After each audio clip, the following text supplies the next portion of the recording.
ప్రకాశం జిల్లా ఒంగోలు నగరంలోని అంకమ్మపాలెంలో వేంచేసి ఉన్న బాలా త్రిపుర సుందరి, విష్ణుమూర్తి, అంకమ్మ, నాగారప్పమ్మ, పోలేరమ్మల దేవస్థానంలో ప్రథమ వార్షికోత్సవాన్ని ఘనంగా నిర్వహించారు. ఉత్సవాలలో 3వ రోజు అమ్మవారికి సద్ది పెట్టారు. ఆలయంలోని దేవతామూర్తులకు ప్రత్యేక పూజలు, అభిషేకాలు నిర్వహించారు. భక్తులకు అన్నదానం చేశారు. ఎంతో మహిమ కలిగిన దేవాలయానికి భక్తులు పెద్ద సంఖ్యలో హాజరై స్వామి, అమ్మవార్ల కృపకు పాత్రులు కావాలని ఆలయ ప్రతినిధులు కోరారు. बाला माता कूले हर नमः पार्वतीपतये हर हर महादेव शंभो शंकर हर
లోపల బాగా ఇరుకిరుకుతాం.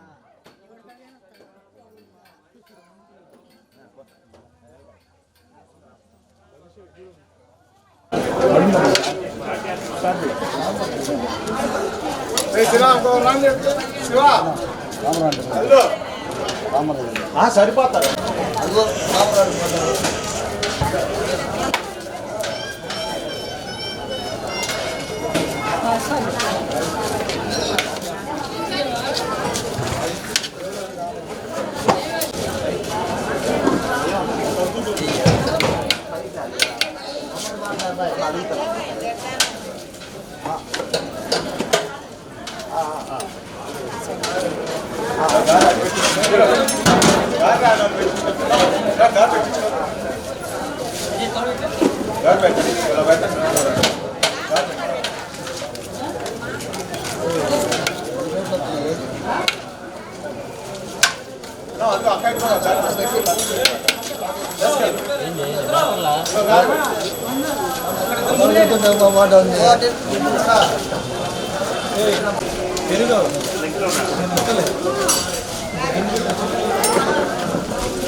ఒంగోలులోని అంకమ్మపాలెంలో నూతనంగా ఏర్పాటు చేసిన విష్ణుమూర్తి దేవాలయం, అలాగే బాలా త్రిపుర సుందరి దేవాలయం, నాగార్పమ్మ తల్లి దేవాలయం, అంకమ్మ, పోలేరమ్మ, పోతురాజు వీళ్ళందరికీ ఈ రోజుకి సంవత్సరం రోజులు అవుతుంది. కనుక ఈరోజు మేము గుడి కట్టి సంవత్సరం అయిందని సంవత్సరం వార్షికోత్సవాలు కారణంగా ఈరోజు ఉదయం సద్ది, మధ్యాహ్నం అన్నదానం, సాయంకాలం బళ్ళు కట్టి ఊరేగింపు చేస్తాము. ఈ కార్యక్రమానికి మన భక్తులు మొత్తం ఇచ్చేసి ఈ కార్యక్రమాన్ని జయప్రదం చేయాలని కోరుకుంటున్నాం. అంకమ్మపాలెంలోని కొత్తగా ఏర్పాటు చేసిన విష్ణుమూర్తి ఆలయం, నాగార్పమ్మ ఆలయం, బాలా త్రిపుర సుందరి ఆలయం నిర్మించి సంవత్సరం అయింది కావున ప్రథమ వార్షికోత్సవం సందర్భంగా ఈరోజు పొద్దున్నే పోలేరమ్మకి సద్ది సమర్పించాము. మధ్యాహ్నం 12 గంటలకు అన్నదాన కార్యక్రమం జరుగును. సాయంత్రం 7 గంటలకు గ్రామోత్సవం సందర్భంగా అమ్మవారికి బళ్ళు కట్టుకొని ఊరేగింపుగా తిరుగుతాము. కావున 50 మంది భక్తులు ఇచ్చేసి ఈ కార్యక్రమాన్ని చేయవలసిందిగా కోరుచున్నాము. ఒంగోలు అంకంపాలెంలో ఉన్న బాలా త్రిపుర సుందరి, పోలేరమ్మ తల్లి, నాగార్పమ్మ తల్లి ఈ గుడి కట్టి సంవత్సరం అయింది. సంవత్సరం అయినందువలన ఈ భక్తులు 3 రోజుల నుంచి ఇక్కడ సంబరాలు చేస్తున్నారు. ఈ సంబరాలకి సాయంకాలం ఇప్పుడు పొద్దున్నే సర్ది పెట్టారు, సాయంకాలం బళ్ళు కట్టే ఊరేగింపు ఉంది. ఈ కార్యక్రమానికి అందరూ రావాల్సింది కోరుచున్నాము. ఇక్కడ ఇంత సందర్భంగా ఇలా చేస్తున్నందుకు భక్తులందరికీ ఆ తల్లి బాగా చూడాలని కోరుకుంటున్నాం. మేము ఇదేనండి ఈ గుళ్ళోకి రావడము. ఇది సంవత్సరం అయిందని చెప్పని అన్నారు. ఈరోజు వార్షికోత్సవం అన్నారు, కానీ లోపలికి వెళ్ళి చూస్తే అమ్మవారికి సర్ది కూడా పెడుతున్నారు. చాలా బాగుంది అమ్మవారు, బాలా త్రిపుర సుందరి అమ్మవారు. అమ్మవారికి దండం పెట్టుకోగానే ఏదో ఒళ్ళంతా ఒక పులకరింపు, అమ్మవారికి అలా పెట్టంగానే పువ్వు కింద పట్టడం అలా కూడా జరిగింది దండం పెట్టుకోగానే. తర్వాత వెంకటేశ్వర స్వామి విష్ణుమూర్తిని చూడటం కూడా చాలా బాగుంది. అందరూ కూడా వచ్చి అమ్మవారిని ప్రసన్నం చేసుకొని, అంటే అమ్మవారిని దండం పెట్టుకొని కూడా ఈ గుడికి వచ్చినందుకు వాళ్ళ మనసు అంటే చాలా తేలిగ్గా తృప్తిగా అనిపిస్తుంది. నాకైతే ఈ గుడి చూడంగానే ఫస్ట్ అయినా కూడా అందరూ కూడా వచ్చి అమ్మవారి కరుణ కటాక్షాలు అందరూ కూడా స్వీకరించి ప్రసాదం తీసుకోవాల్సిందిగా కోరుతున్నాం.